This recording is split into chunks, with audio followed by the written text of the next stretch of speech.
This is the Real Estate Update Podcast. I'm your host, Paul Centopani, and joining me today is Mark Fleming, Chief Economist at First American. Mark, thank you so much for coming on. Thanks for having me. How long have you been an economist and covering this industry? Do I have to answer that question? a long time. I've been doing it for about 25 years now, primarily focused on residential, but now also a lot of commercial real estate research as well. Okay, awesome. So not your first rodeo. You've seen some stuff. Indeed. And now we're in the heart of spring home buying season. Let's talk about the affordability problem that many people face. You guys put out a ton of data. Where is affordability the biggest issue right now? Generally in markets, ironically, in the Northeast and the Midwest and the Rust Belt, these are markets that have relatively low inventory still and actual pretty fast house price appreciation. Places like Columbus and Cincinnati are still going at increasing house price levels at like 6 and 7% a year. Of course, even in this high rate environment, that significantly erodes affordability compared to markets in the Sun Belt, the South, where affordability is gaining a lot of traction over the last year or so, in large part because there's been some pretty significant house price corrections in some of these markets, like in Florida and Texas. So it's a little odd. Usually we think of affordability as being the other way around, but at the moment, yeah, it's most difficult in the cold and dreary Midwest and Northeast. As a resident of the dreary and cold Midwest, it's a great place to be. Is there a certain segment of the market that's having the hardest time? Definitely the low end, sort of the entry level houses, and that's because of this concept of the move up buyer, right? So typically, in a normally functioning housing market, a first time home buyer, or historically at least, a first time home buyer would sort of buy a lower priced home, and the person who was living in that home, the seller, would then move up into a slightly bigger home or maybe a new home. And so that process of moving up frees up that sort of low-end housing stock for the first timers. The circle of life. That's right. But that's sort of stopped in many places now because those existing homeowners in those would-be first-time homebuyer homes are sitting on mortgages of 3%, for example, don't want to give them up necessarily, or at least not yet. And so that's sort of really dwindled the stock. Now, it turns out that, necessity is the mother of invention. And many first-time home buyers are actually now buying new homes instead, which of course doesn't have that existing homeowner in it. Opposite side of that question, are there places that aren't struggling with affordability, especially for those first-time home buyers? I guess that's a lens that depends on relative to when, right? So, there are markets where affordability has increased year over year, 15, 16, 17%. But those markets are still less affordable today than they were before the pandemic. So your reference point will sort of determine whether something is or isn't reasonably affordable. Of course, coming into the pandemic, we had pretty low mortgage rates, and during the pandemic, even lower mortgage rates, which of course is sort of drove these high levels of affordability. So the comparison is hard to know exactly, depending upon when you're relatively basing it to. So what are some actions that people can take to increase their home buying budget? Well, obvious ones include coming up with more money for a down payment so you don't need to borrow as much. Often easier said than done, obviously. Sure. Yeah, just have more money, of course. Just have more money, of course. It's easy. That's more historically the main reason why people can't afford a home is less the mortgage payment, but the down payment that is historically the impediment, because it is hard to save all that money for a down payment, although 3 and 5% will get you in. Buying down the mortgage. If you have a little bit of cash, you could do that instead of putting it down payment. Buy down the mortgage, sort of do points. That lowers your interest rate. Another one would be to not get a 30-year fixed rate mortgage. Do a hybrid ARM. This is not the ARM of old. As we said at the beginning, I was around for the global financial crisis. I remember those adjustable rate mortgages. They had lots of payment shock in them. And that was really what caused the problem. Adjustable rate mortgages today actually have fixed periods of usually 7 or 10 years. And so it's essentially a fixed rate mortgage for that length of time and still a 30-year amortization. So you can reduce your monthly payment by just choosing an ARM instead of a full 30-year fixed rate mortgage by maybe 0.5%, depending on the spread between the two types. So those aren't as risky as they were leading up to the financial crisis. But You got to do a little bit of work and maybe gamble a little bit that rates are going to be lower when your period ends. Yes, but another way to think of it is, are you, certainly if you're a first-time home buyer, are you actually going to live in that home for 30 years? So why pay the premium of fixing that rate for that amount of time? I know I got a 30-year fixed rate loan when I was a first-time home buyer. Very irrational thing as an economist to do. But most first-timers in particular usually move within that 7 or 10-year window to that move-up home. So realistically, yes, there is that risk of if you're there when that fixed period ends, then you might be in a worse rate environment and your mortgage will go up. But in all likelihood, you've probably made a decision to move by then anyway. You mentioned buying down your rate. Can you just kind of explain what that means? So there's this concept called points, which is you can pay a lump sum to the mortgage lender essentially to get a lower mortgage rate than the base rate that's being offered. You could put it in the down payment, you could put it in points. Either one would essentially reduce the loan amount or the rate you're paying, and therefore the mortgage payment itself. And obviously, mortgage rates are a huge piece of the affordability puzzle. And as energy prices surge, and we've seen them climb, can we expect them to come back down anytime soon?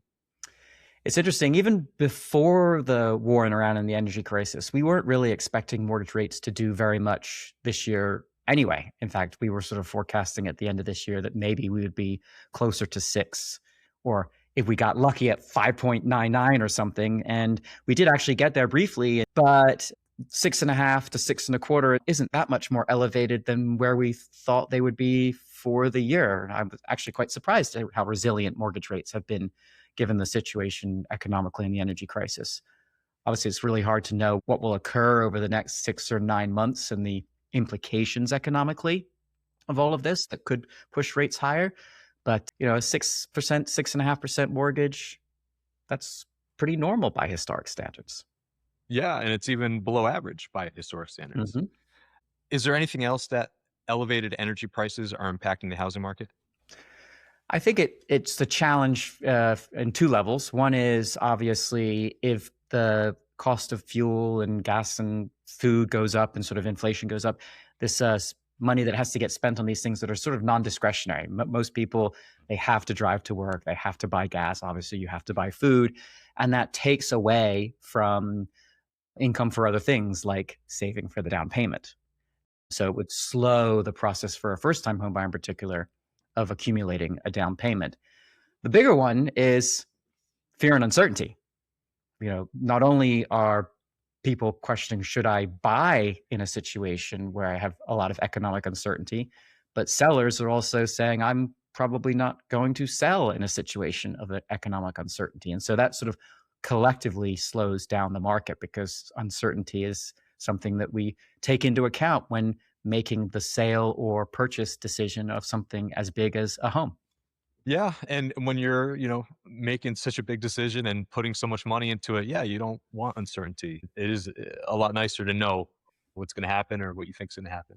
So, speaking of uncertainty, since COVID, the phrase new normal became very prevalent in the lexicon.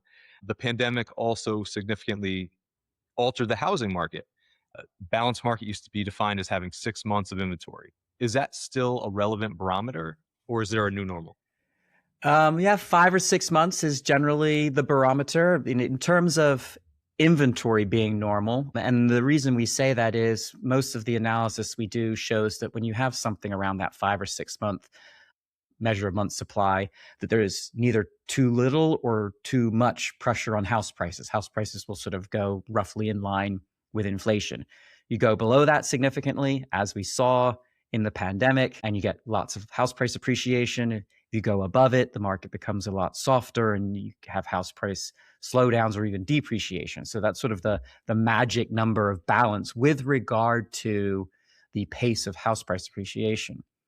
Where we are today, actually, house price appreciation is a little bit below normal. It's right around 0 year over year. So it would usually be 2 or 3%. Sales volumes are lower. That's not normal. So depending on the lens you look at it, yes, we're getting closer to normal month supply. We're certainly much closer to normal mortgage rates. Clearly, mortgage rates in 2021 and 2022 were abnormally low, but we're still far below the sort of pace of sales or the liquidity of the market today because not many people are selling. Those sellers aren't becoming buyers. You know, first time home buyers are affordability constrained under these higher rates now. So those are all non-normal situations. Yeah, there's a lot of congestion in the industry right now. Ooh, that's a good term. I like that, congestion. Oh, Yeah. thank you. It was organic. It just came to me. Uh, Now, there are several ways you can increase housing stock. More construction, of course, legislation that allows for that construction, refurbishing non-residential buildings like offices or old malls, and you see stories about that. What is your best suggestion for getting more inventory on the market? I say that that last one, sort of office conversion, retail conversion, or mall conversion, Mhm. that's sort of on the margin. Keep in mind there are 130 million or so households in the United States, so the housing stock is pretty big. You'd have to convert a lot of offices and a lot of malls to make a meaningful dent in sort of a supply constraint. Although they're doing a better job of it, particularly with office conversions. We actually expect there to be more office conversions this year and next than there will be new offices built, which is a uniquely distinct thing. But the real key is regulation and zoning to make it easier to build in places where there are no homes, sort of conversion of agricultural land into housing developments, and more importantly, even easier to build in infill areas. So where you call what's called upzoning. So taking a single family home that's maybe 30 or 40 years old on a half acre lot and allowing a triplex or a duplex to be built on that. And that does a couple of different things. One is obviously you remove one housing unit, but you create, say, two or three, right? And each one of those units is less expensive, so it helps with affordability. So the upzoning process presents a lot of opportunity to solve the housing problem, but that's going to happen in communities where the housing already exists. And of course, it's very easy to get approval to do that, right? That goes back to the zoning issue. Yes. And Mark, the question I like asking everybody: what is your top advice for home buyers right now?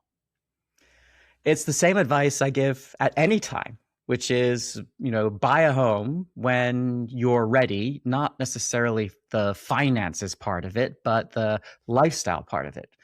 Our research shows that people become homeowners when certain key events happen in their lives, getting married, having children. Those are real key drivers to transitioning from what economists call a tenure type of renting to owning.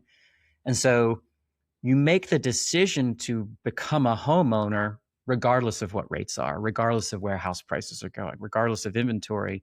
And then, of course, you have to then figure out how much you can afford given those situations or finding a house given the available inventory.